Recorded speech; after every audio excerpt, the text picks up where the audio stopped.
runtii arrinka meesha ka dhacay xoogaa wuxuu ahaa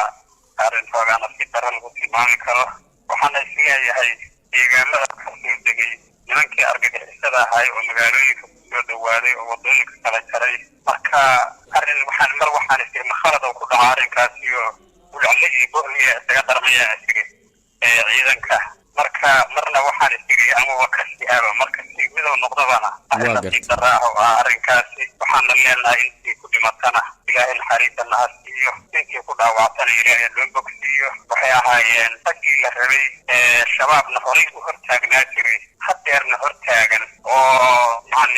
fikradii nimankaas gobol lagu soo waxeeyey ayaa nooday. marka waxaan leenahay dhammaantood ilaahay intii dhaawacantana ha noo caafimaadiyo, intii dhimatana ilaahay u naxariistaan leenahay. wax hadda intaas ka badan oo ka sheegi karo arrinkaas ma jiraan. waayahay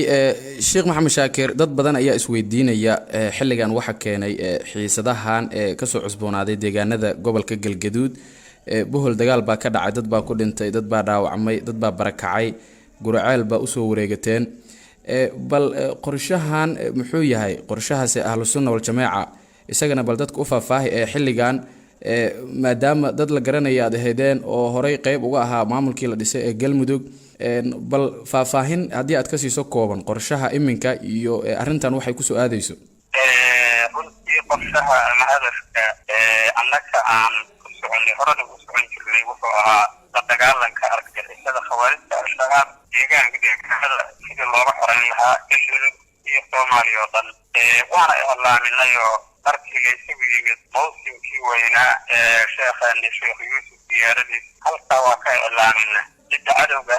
hadeer ah oo masalanba in layska ilaaliyo oo layska difaaco u baahan oo loo midoobo inay yihiin nimanka argagixisada ah oo ummadii halaagahayo dhibaataynaya. halkaasaan ka iclaaminay. marka waxaan isleenahay maadaama dad kale dagaalkeed iyo midna aanan u socon oo aanan la dagaashanayn oo aan la dagaashanahay cadowgaas kasoo horjeeda diinteennii wanaagsaneed iyo dhaqankeennii wanaagsanaay ee diinteenna islaamka waafaqayay kasoo horjeeda sidii laysugu bahaysan lahaa oo ummadda loo midayn lahaa oo ummadda ugu wada jeesa lahayd oo ummaddu amni ay ku daacaysaan ay ilaahay ku caabudaan ay heli lahaayeen oo iigan lahaayeen. arrinkaas halkaasaan ka iclaamin. marka waxaan isleeyahay ciddii hadda iyagii oo barax la-aan ahayn oo nala dagaasha waxaan u qaadanaynaa afkaartoodii in loo soo xambaariyey oo afkaartoodii ay ku shaqaynayaan taasaan u qaadanaynaa. marka annaka waxa waaye deegaamadaani dhiig badan iyo dhaxaan badan iyo wax badan ayaan ku bixinay. shacabka jooga unbaana shacabkii horay isaga difaacay ah, horay isaga xoreeyey ah.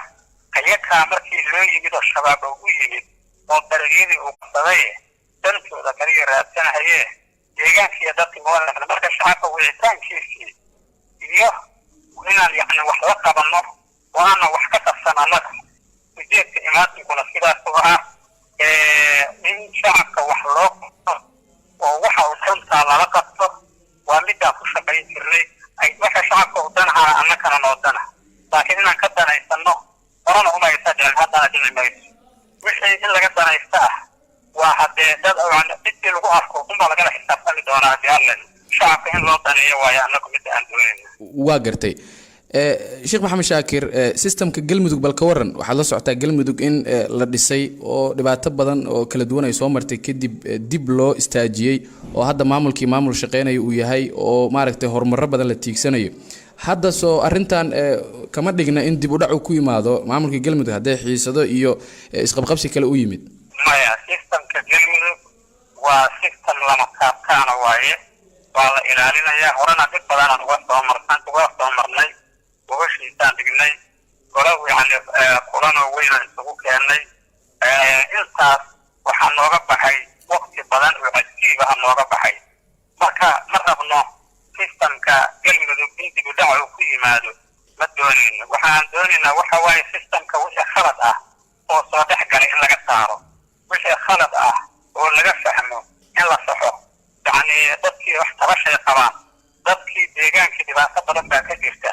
argagixisadii baa ka shaqaysanayso meel walba soo gashay oo ummadii barakiciday marka yani in la wada arka waayo argagixisada oo loo wada jeesto dadka laga wada difaaco deegaanka aan ka difaacano dowladda federaalka inay nagu gacan siiyo taas weeye annaka ujeedkeeni ma rabno in yani sistamka galmudug dib u dhac uu ku yimaado ama dambara ay ku timaado ama la dibindaabiyeeyo maahan annaka hadafkeen qofkii shaqo ka qabta galmudug dibindaabiye ah oo danaysi ah oo masalan yani asaga noloshiisa kaliya uu ka fakerahay ummadda wada arkayda annaguna waa arkaynaa indhaha la wada saaraya haddii alla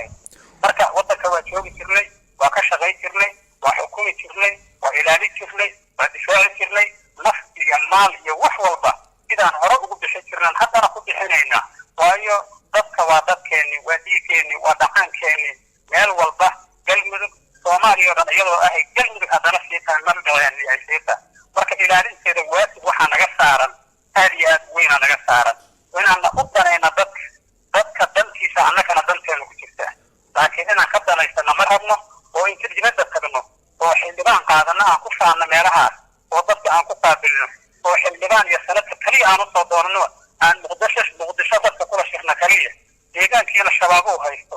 waxaa leeyahay ummadii waa halaagsanaysaa dhibaataa ka jirta deegaankii marka dad u danqanahaya inay xaqal u noqdaan dadka mas-uuliyiinta laga dhigahaya oo la noolaanayo oo qarqaryada la fariisanaya oo xabadda sula ridahaya argagixisada waa inay noqdaan laakiin in la soo xirto bahalka inta la soo xirto dhowr maalmood markii la joogada diyaarad lagu yimaado diyaaradda lacagta lagu raacayo kaliya ku filaaneed haddii lagu maalgeli lahayo nimanka iskalaasa la dhihi lahayo rasaas ugu badi lahay marka waa soo dhawaanaysaa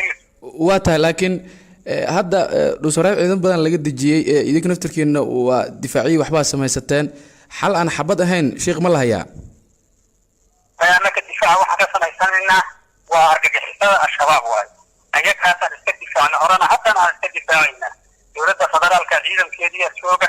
oo nabad sugid leh oo military leh oo boolis leh ciidankii galmudug waa jooga oo asaguna masalan yani xoogii deegaanka loo diyaarinayay oo aan ku abuurnay intiiba waa jooga in yani kharab layska fahamsiiyana maahan annagu dadkii diinka ku barbaarinhayaana dadkii wanaagga ku barbaarinhayaana dadkii ku hanuuninaya say nimanka ula dagaalami lahaayeen baa nahay marka nimanka dagaalkooda ciddii inta ka soo jeesata annaka noola soo jeesata axsaabti inay ku shaqaynaya shabaabka ayaa meesha ka caddaanaysa shacabkana waa fahmi doonaan shacabkana wadajir isaga qaban doonaa diyaarada fikirkaas khatarta waayahay ra-iisul wasaaruhu war buu soo saaray xalayto oo uu leeyahay galmudug waa muqadas iyadaana amnigeeda ka mas-uul ah deegaanada galmudug ay ka kooban tahay warka ra-isul wasaaraha sidee u aragtaan ra-iisul wasaaraha hadalkiisa runtii inuu dhacdadii soo shaqameed oo ka dhacday gobol oo ka tacsiyeeyey aad soo dhaweynahayaa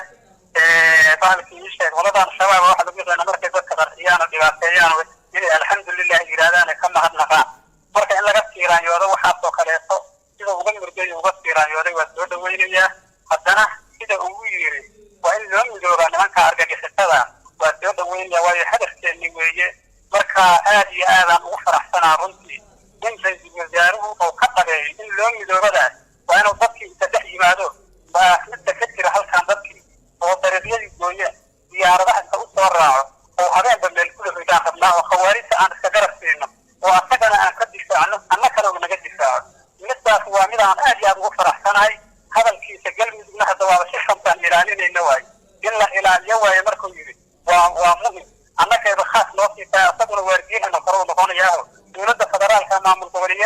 goboleedyada inay wax la qalataa muhima inay wax ka qabsata maahan ama ay isku jirta iyada ama danteeda ay dhex gasho waa inay dan guud ka shaqeeyaan dowladda federaalka oo aysan soo dhex gelinin aanan loo adeegsan danaha khaaska ah oo maamul goboleedyada ay iska leeyihiin dad ku filana maamul goboleed kasta jooga caqli iyo cilmi iyo waaya gabagabadaas la soo gaarnay bal